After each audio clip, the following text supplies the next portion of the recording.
Okay, so let's just dive right into this explainer on a truly massive shift that's happening right now across the web. We're talking about the critical transition from traditional SEO to what's known as generative engine optimization.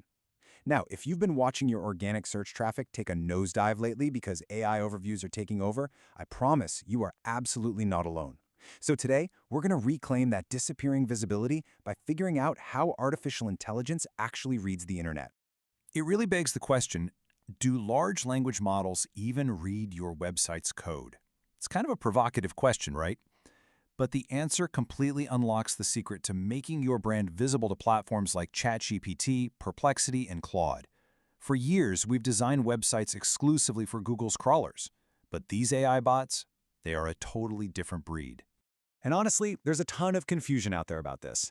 People are saying it's unclear if AI systems like ChatGPT or Claude use schema markup in the same ways that search engines do. Well, we are going to clear up that ambiguity right here, right now. We'll explore the underlying architecture of how AI perceives schema, and we're going to build a master blueprint for total platform visibility for both traditional search and this whole new AI-driven web. To get us there, we've got 5 main stops on our agenda today. 1. The Universal Search Dictionary. 2. Dominating traditional search. 3.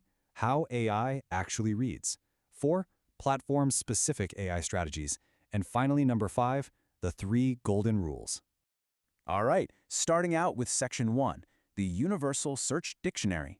Let's peel this onion back and understand how we actually translate human content into machine-readable truth. So think of schema markup, specifically JSON LD, as this giant universal dictionary. It was literally founded by the major search engines to just completely remove any ambiguity from your web pages. Look, when a crawler scans your site, it really shouldn't have to guess that $299 is a price tag. Schema explicitly labels this information, leaving absolutely zero doubt about what the machine is looking at. It provides these crystal clear signals that cut right through all the online noise. Moving on to Section 2, dominating traditional search. Because before we get to the wild west of AI, we really need to look at how mastering this dictionary immediately benefits you in traditional search results. And this comparison brilliantly illustrates exactly why schema is your absolute best weapon right now. We all know a standard blue link just easily gets buried. But a rich snippet, one that displays reviews, live prices, and stock availability, that acts like a giant billboard right there on the results page. You're explicitly feeding the engine data, which earns you way more real estate, shoves your competitors further down the page, and literally crushes their click-through rates. The absolutely crucial point here is that you've got to match your strategy to your goals. You want a site-wide strategy like organization schema to establish your overall brand identity and secure those coveted knowledge panels. Then you deploy a page-specific strategy using product, merchant listing, or review schema on targeted pages. This is what lets you display things like precise shipping details, sale prices, and aggregate star ratings, which is going to directly drive your e-commerce conversions. Layering these two strategies together builds an incredibly solid foundation. Okay, Section 3, how AI actually reads. So, we know Google heavily relies on this dictionary, right? But what actually happens when an AI crawler hits this exact same code? Well, get ready for a massive paradigm shift. Traditional search engines are deterministic. They are incredibly strict rule followers. If you miss a single comma in your JSON LD, Google's validator is going to throw a fit and reject your schema entirely. But large language models, they're probabilistic. They simply tokenize your code as raw text. They will read your custom script block just like any other prose on the page, extracting the dense, declarative facts inside, even if the syntax itself is completely broken. Crazy, right? They care about the actual data, not the perfect formatting.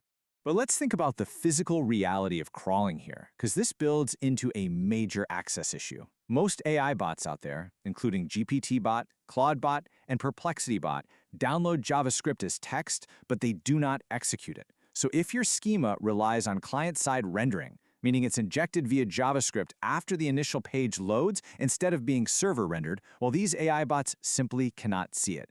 To them, your code literally does not exist. Which brings us to Section 4, Platform-Specific AI Strategies. Now that we know they're looking at the raw text and we know we have to serve it server-side so they can physically see it, let's explore how different platforms actually process this dictionary. This breakdown right here is basically your master key for generative engine optimization. Think of it as your strategic playbook. Google is still the strict rule follower, requiring perfectly validated syntax. ChatGPT acts as the entity matcher. It wants your schema connected into graphs using those @ID tags, so it knows exactly who is speaking. Perplexity is the speed extractor, synthesizing answers in real time, meaning it absolutely loves FAQ page schema paired with clean markdown headers. And finally, Claude is the deep reader. It processes nuanced vocabulary best, and it rewards semantically dense descriptions inside your schema blocks. To put that into perspective, did you know that Perplexity leans heavily on Reddit for almost 47% of its top citations? 46.7% to be exact. That proves that for a retrieval-augmented generation engine like Perplexity, real-time community signals and freshness will often beat perfect schema completeness. They need to strip away all the page clutter and extract the raw answer in literally milliseconds. However, ChatGPT treats data a bit differently, especially for its e-commerce and shopping features. If you want your products to show up when a user asks ChatGPT for recommendations, providing perfectly accurate product and offer schema is absolutely non-negotiable. Seriously, for ChatGPT, these structured product feeds are mandatory if you want to be cited as a source. You really cannot cut corners here. All right, let's wrap this up with Section 5, the 3 golden rules. How exactly do we build a single game plan that appeases all of these vastly different systems at once? We do it by implementing 3 key steps, prioritizing machine readability above absolutely everything else. Step 1 is a hard gate. You must ensure server-side delivery in raw HTML. Do not let JavaScript inject your schema. Step 2, maintain perfect content schema parity, word for word. And step 3, implement entity stacking using explicit @ID relationships. Let's look a little closer at those last 2. So never forget that second rule, parity. If your visible text on the page says since 1998, but your hidden local business schema code says 1999, that isn't just a simple rounding error to an AI. When an LLM is doing entity verification, it specifically looks for mismatches to weed out manipulation. Contradicting your own facts is a total citation confidence killer. Your markup must match what is visibly on the page word for word. And this perfectly highlights the power of that third rule, entity stacking. Single, isolated schema blocks really underperform, but by simply connecting your entities using an @graph structure, showing the clear relationships between, say, the author, the article, and the organization, you are giving the AI crucial context. In fact, implementing breadcrumb schema alone can make you almost twice as likely, roughly 1.8x, to be cited by an AI. Why? Simply because it proves your page doesn't exist in a vacuum, it belongs to an organized, authoritative site. Of course, before you actually hit publish on any of this, you must always manually validate your code. Don't just assume it's working because you installed some shiny new plugin. Run your live URL through the Google Rich Results test to verify you're eligible for those high-converting rich snippets. And use the schema.org validator to make absolutely sure your raw syntax and logic are universally sound. Which leaves us with one final, absolutely critical question to think about. Is your website speaking a language that both traditional search engines and AI bots can actually trust? Because if you want to survive and thrive in this AI search revolution, we have got to stop treating schema as just some boring SEO checklist item.